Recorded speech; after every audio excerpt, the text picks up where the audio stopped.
ഇത് വളരെ വളരെ വളരെ ആസൂത്രിതമാണ്. ഇപ്പം ഡി മണി ആണോ അല്ലയോ എന്നൊക്കെ കണ്ടുപിടിക്കട്ടെ. ഡി മണിക്ക് ബന്ധമുണ്ടെന്ന് അറിയട്ടെ. ഡി മണിയല്ല വേറൊരു മണിയാണെങ്കിൽ അതും കണ്ടുപിടിക്കട്ടെ.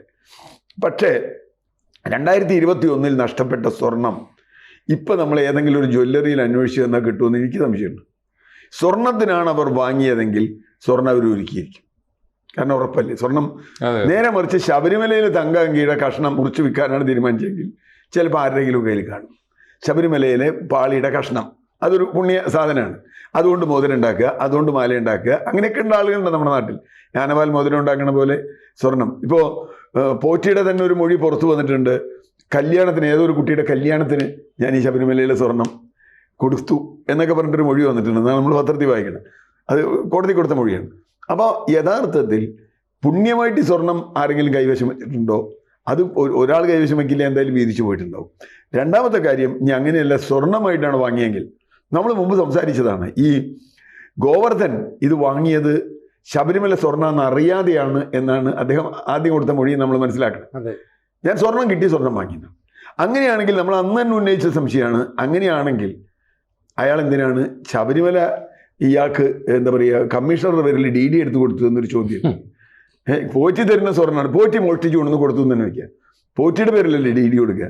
അപ്പം ഇങ്ങനെ കമ്മീഷണറുടെ പേരിൽ DD കൊടുത്തതെന്നുള്ള ചോദ്യങ്ങളൊക്കെ ഉണ്ട്. അപ്പോൾ ഞാൻ ഒരാൾക്ക് പൈസ കൊടുക്കുമ്പോൾ അതിന് ഉടമസ്ഥല്ലേ പൈസ കൊടുക്കുക. അതുപോലെ കമ്മീഷണർ പോറ്റിക്ക് എടുത്ത് കൊടുത്തിട്ട് കമ്മീഷണറുടെ പേരിൽ കൊടുത്തു, ഞാൻ പൈസ വന്നിട്ടുണ്ടോ, ഇതൊക്കെയുള്ള ഒരുപാട് ദുരൂഹതകൾ മുമ്പ് തന്നെയുണ്ട്.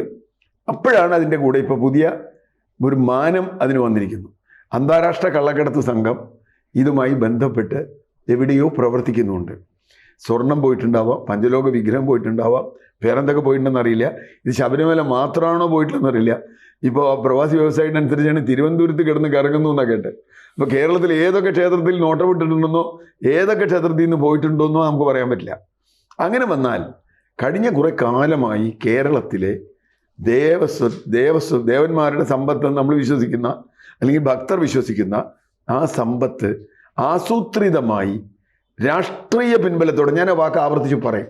കാരണം അല്ലെങ്കിൽ ഈ ഒരു പത്മകുമാറിനോ വാസുവിനോ അല്ലെങ്കിൽ പ്രശാന്തിനോ അല്ലെങ്കിൽ മുരാരി ബാബുവിനോ ഇതെടുത്ത് അങ്ങനെ കൊടുക്കാനുള്ള ധൈര്യമൊന്നും ഉണ്ടാവില്ല. മാത്രമല്ല ഇപ്പോഴും പത്മകുമാറിനെയും, അത് ആ ചോദ്യം ഉണ്ടല്ലോ, പത്മകുമാറിനെയും വാസുവിനെയും ഒന്നും പാർട്ടി തള്ളി പറഞ്ഞിട്ടില്ലല്ലോ. എന്തുകൊണ്ടാണ് പാർട്ടി തള്ളി പറയാത്തെ?